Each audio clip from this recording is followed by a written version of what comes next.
ლაგოდეხის მუნიციპალიტეტში გზების კეთილმოწყობა გრძელდება. სამუშაოები ამჯერად სოფელ ზემო მსხალგორში მიმდინარეობს. პროექტის ფარგლებში ასფალტ-ბეტონის საფარი 2415 მეტრ სიგრძეზე დაიგება, მოეწყობა სანიაღვრე არხები, ცხაურები, ხიდები და ნაპირსამაგრი. სამუშაოები რეგიონული განვითარების ფონდიდან ფინანსდება.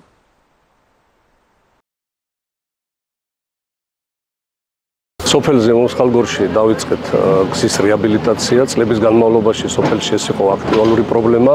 პროექტის ფარგლებში თითქმის 2 კილომეტრ ნახევარზე მოეწყობა ახალი ასფალტის საფარი, ასევე მოეწყობა კაპიტალური სანიაღვრე არხები, რომელთა საერთო სიგრძე 4000 მეტრს შეადგენს. პროექტის ღირებულება 2.300.000 ლარია და ფინანსებულია რეგიონალური განვითარების ფონდისა და ადგილობრივი თვითმმართველობის ბიუჯეტიდან. მისი დასრულება იგეგმება 2026 წელს. ძალიან დიდი პრობლემა იყო არხების არქონობის გამო. წყალი არ უხებდა მოსახლეობას, განსაკუთრებით დიდი წვიმა როცა იყო წყალში თურავდა მოსახლეობას, სახლებში შედიოდა წყალი. ეხლა ნამდვილად დიდი საქმე კეთდება. კეთდება ძალიან მაგარი საქმე. ეს არის პირველი პრობლემა. ზევიდან მომავალი წყალი რომ მოდის, ეზუებია სუსავსე. აი ეს რო გაკეთდება, ახლა ჩვენს დავისვენებთ და ყველა